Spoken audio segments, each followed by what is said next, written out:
Hi everyone, it's Jake and Nadia again. I'm finally back. And this is Buddy and this is Sedona and our Babu boy's downstairs playing. He's a little too hyper for this recording. But today we're going to talk about something that I am really looking forward to, Succession. The series finale was a week ago from this recording is going to be put out. So yeah, and we have about a week to digest everything. We had about a week. We're huge fans of the show. We're really looking forward to the finale. I think for the sake of this review, we're just going to talk spoilers, right? Because spoilers. We're just assuming you've seen it. Yeah. I mean, we're not just going to sit here and try to recommend a show that you should already be watching. It's very good. So yeah, we recommend it highly. Before we get to the spoilers, we're going to talk about the whole show, but mostly the final season and especially the last episode. First off, I want to ask you, what did you think of season 4 in total? And do you think it was right that they ended it with 4 seasons? I get so stressed. So thinking about it, because this show is a huge anxiety attack that you love to have. I thought the 4th season was the best season.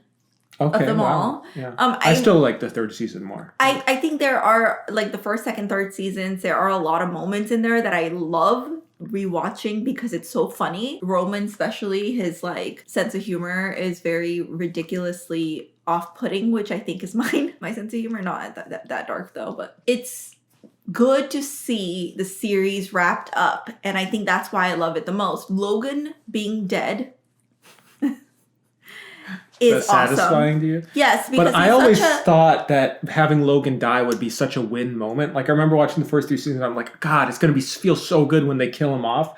And then that episode 3, Connor's wedding, is so devastating. Well, so I really loved the way that Logan died, because it wasn't something that was like, oh my God, he's going to die and Kendall's going to take over and then he's going to be like, F you, motherfucker.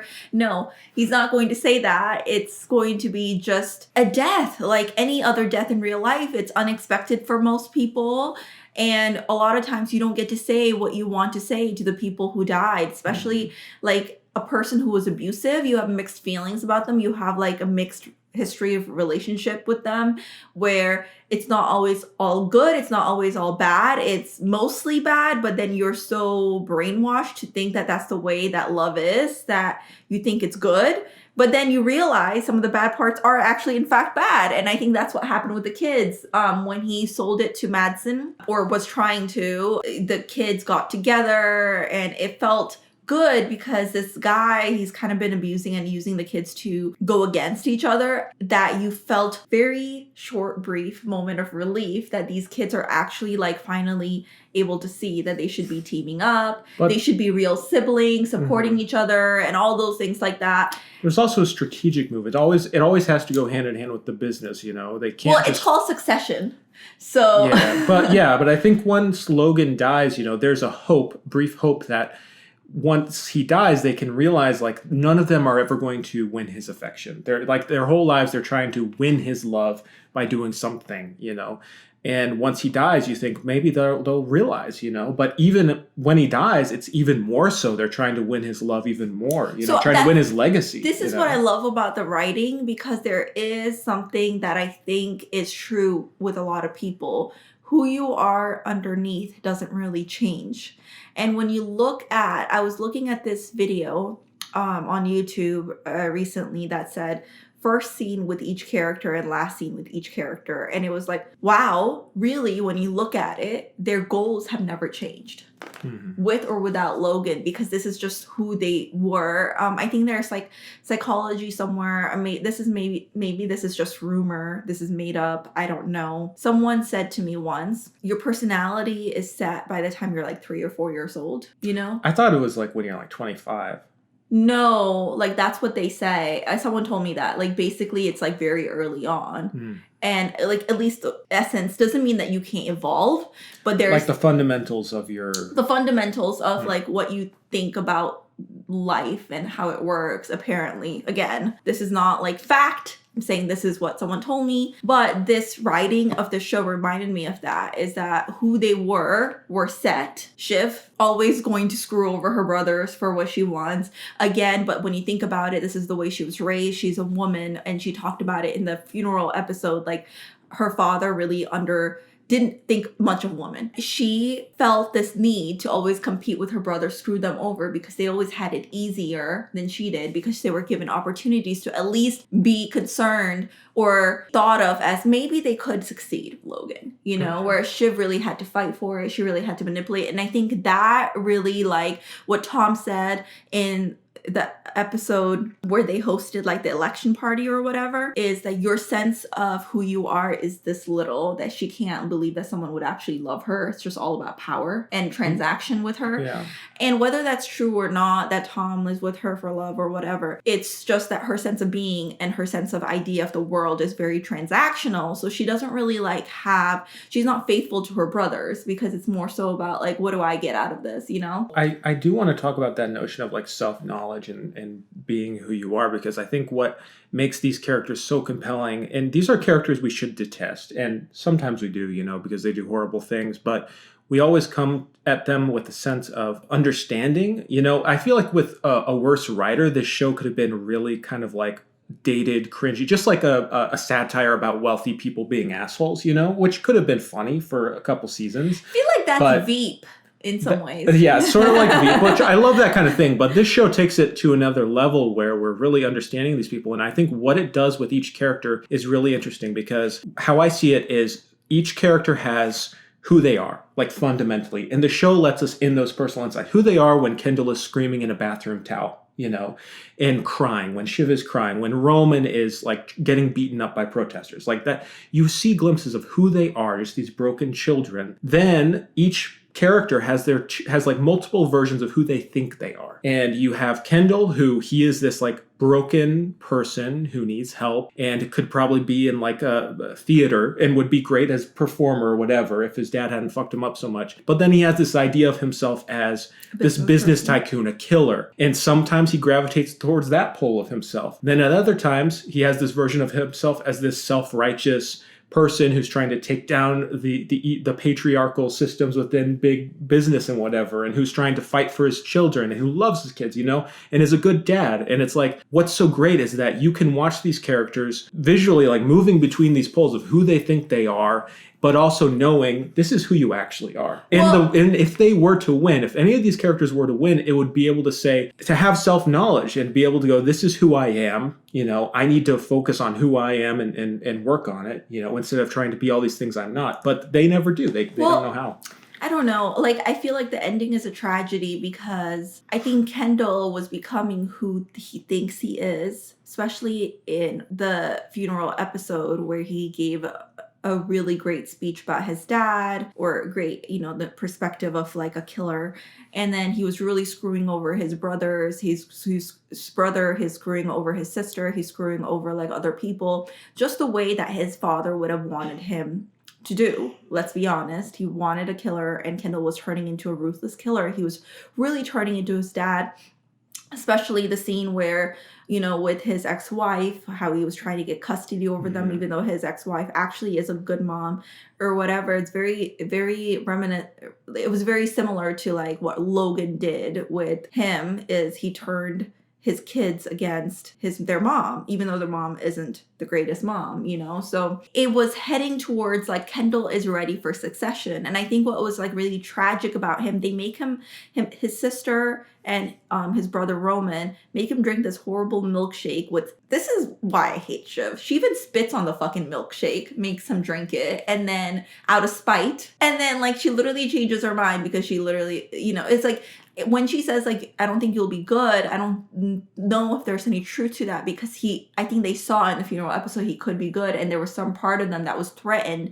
I think it's when she saw him in the chair, her dad's chair, that she's like, she couldn't stomach it because she was too jealous. She just can't like be happy for other people if it doesn't involve herself. She's very self-centered, I think. All of them are.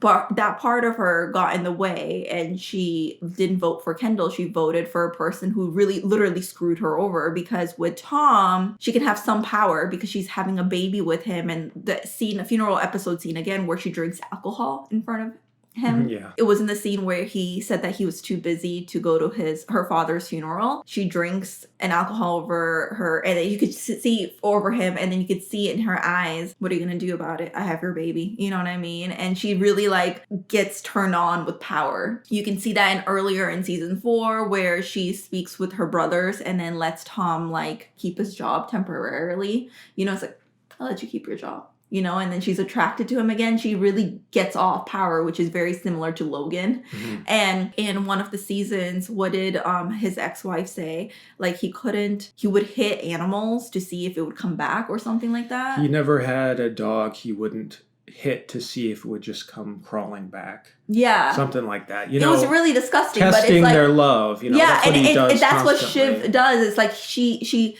but it's not necessarily testing love. It's more so, look at how much power I have over you. I can do whatever the fuck I want to you, but you'll still come back to me.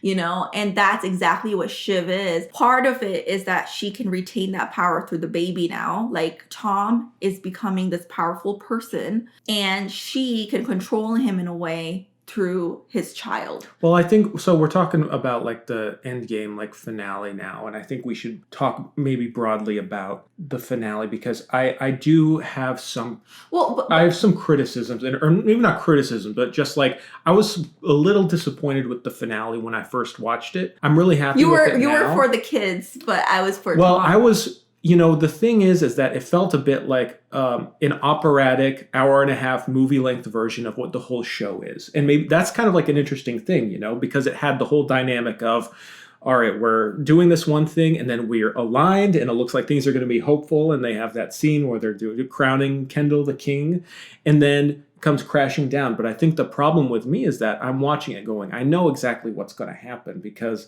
they're all so happy. And I look at it's the middle of the episode. You know? Told you to pause. Yeah, I know. And like, it's oh my like, God, 20 okay, minutes ago. it's going to end tragically. Yeah. And I think that what would have been interesting is if they did something because one of the criticisms levied at the show frequently is that it just does the same thing over and over in each season, where it's like there's an arc of Kendall, you know, gaining power or turning against his dad, or the kids are having plans and then it comes crashing down. They get defeated, you know. So it's kind of like this cycle of up and down. They never really change. I personally don't have an issue with that with the show, and I think it's good they ended on 4 seasons because I think it could have gone on too long like that. You know, like if they went on after this season, you could imagine the kids being like, well, we gotta fuck over Tom and try to buy the, you know, whatever bullshit, you know, they'd come up with. But I think that they entered it at the right time. If they're going to continue with this thing of these kids can't break out of the cycle, they failed, you know.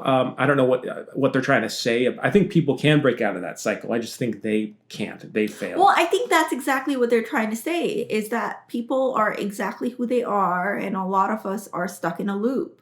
You know, the goal is still the same. And that's what I mean when I said that when I watched the video, first scene with Kendall, last scene with Kendall, like it was very much similar. Yeah. Kendall needs approval and needs to be his father. Roman also needs that approval but Kendall needs it for survival. Whereas Roman is like, you know what, fuck it. Like he did it because he wanted to prove to his dad that he could, I think, but he didn't truly want it. Yeah. Which is really more fucked up when you think about the ending, because Kendall really wanted it. And it was hard to watch. And then his sister, I think Shiv, is, you know, wanted power, but necessarily didn't want to be CEO in the beginning of that. She wanted to be considered for it. She wanted to be put in the same level as her brothers, but you know, I don't think because she had different agendas and different things. I think she just likes power. Yeah. And yeah, I think that's exactly why, because I don't think, like, people are saying, oh, Shiv just did it in order to protect Kendall from the cycle of becoming his dad. And it's like, do you watch the show? Like, there's no way she did that for any other reasons besides, fuck you, I don't like you, I don't want you to win. I think if she really cared about him, in that way, she would have probably checked up on him, because she knows, especially with the earlier season where he almost like died, the idea is that he tried to kill himself in the pool. I think she would have checked up on him because she understands how devastated he can get, and that she didn't do that. She just went out with Tom and she's just like, fuck it, you're not, like, I just can't. there's more of what you say, right? You can say whatever, but your actions really speak for who you truly are. And the fact that she doesn't check up on Kendall and he's alone. And I was watching an interview with him, like a couple minute video of the actor who plays Kendall, and he was saying that, there was another scene, alternative ending, where he tries to jump off into the Hudson. Yeah, that was just improv though. Yeah. But it was more so like it was implied that might happen the way that it's ending, because he's just sitting there Could watching. happen. I mean, I feel like what will happen with him is he'll just And he literally says it though. He literally says, if I don't get this, I think I'm gonna die, right? And then his siblings don't care. Knowing his history and everything else, his siblings don't really care. Roman is free, I think, and I think a lot of people agree with that, is that Roman is free, implied by his slight smile. However, I think really he's drinking alcohol. Yeah. I think he's going to go into the loop of maybe being drunk or having some kind of substance abuse. He hasn't had substance abuse really in the show. I think that what will happen is, I think he's not free because he was trying to gain autonomy and speak for himself, and he was sort of gaining that, but it was in a very negative direction, firing Jerry and really unhinged. Well, that's him with being his dad, but what I think that's when he realized, when he saw Jerry, that's when he really snapped, because I think he knows, if you look at earlier episodes, he could have probably become CEO. Jerry would have helped him. She was one person who believed. Remember when Kendall was suing Logan, and then he was trying to get his brothers and sister to be on his side? And Roman called Jerry and goes, what do you think? Do you think Kendall's plan could work? And then Jerry goes, yeah, it could work, but stick with me. I can make you blah, blah, blah. And so there was something implied. And I don't think Jerry would have just said that. I think she actually did believe in Roman in a way that other people didn't, because she was like, if you want to be taken seriously, go do this training, go do this, and this, and this. And, Roman did do those things. Yeah, but I think that was also Jerry's way of, I need a connection with one of these kids because, this is an old man we're dealing with here, and oh yeah, and she just happened to have that natural connection with Roman. Yeah. So here's a question for you. Yeah. The end of the episode, we have Shiv with Tom. Mm-hmm. Shiv tells Kendall he killed a guy. Roman tells Kendall that his kids aren't really part of the line of succession. Kendall smashes Roman's face, his stitches in. Really bad situation. However, they've had some pretty bad shouting fights in the past. Do they ever visit each other after this? Do they hang out with their niece, or nephew? Because okay, so the idea that is that best judge of future is through the actions of the past, maybe. Mm-hmm. And because we're talking about them being stuck in a loop. Yeah. I think they would. Yeah, they're going to be stuck in a toxic cycle where they're not truly ever supportive of each other, but they're just quote unquote family in the most obligatory way. And I think they have schemes and business deals. I think they have schemes. I don't think they will. They've screwed each other over so many other times before. I think they're just broken. And I think honestly, I wish they wouldn't, they would sever some ties with each other, because they're obviously stuck in a very toxic loop. They don't really truly support each other. I don't think they understand what that means, because they've never seen that from their parents. It's always been transactional. And honestly, some therapy about what being truly supportive, maybe family therapy would work, but I don't know if it truly would. They're just too much into their own world. I think Shiv's future kid with Tom has some hope. No, although Tom is a horrible guy, okay? I don't dismiss anything. Tom is horrible, but I think the only reason people like Tom, in my opinion, is that Tom gets emotionally abused by Shiv.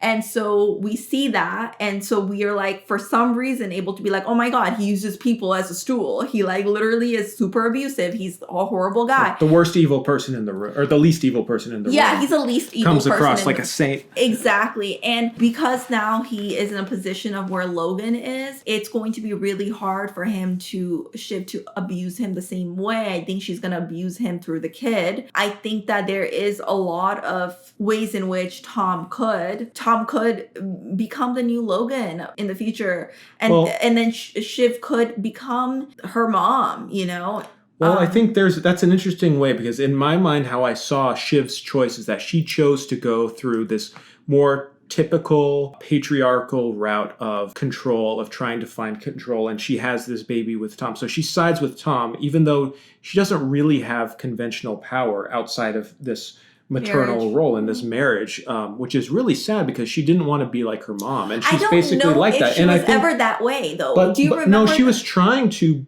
take control of the company and be CEO, you know. And I think that this was ultimately, in my mind, a bad move because even if Kendall is controlling the company, they still have family ownership of the company. She's still part of that company and has stake in that company and is on the board or whatever, you know. But now it's out of their hands. All that could happen, literally all that could happen, is Matsson can go, "Hey, Tom, you're fired."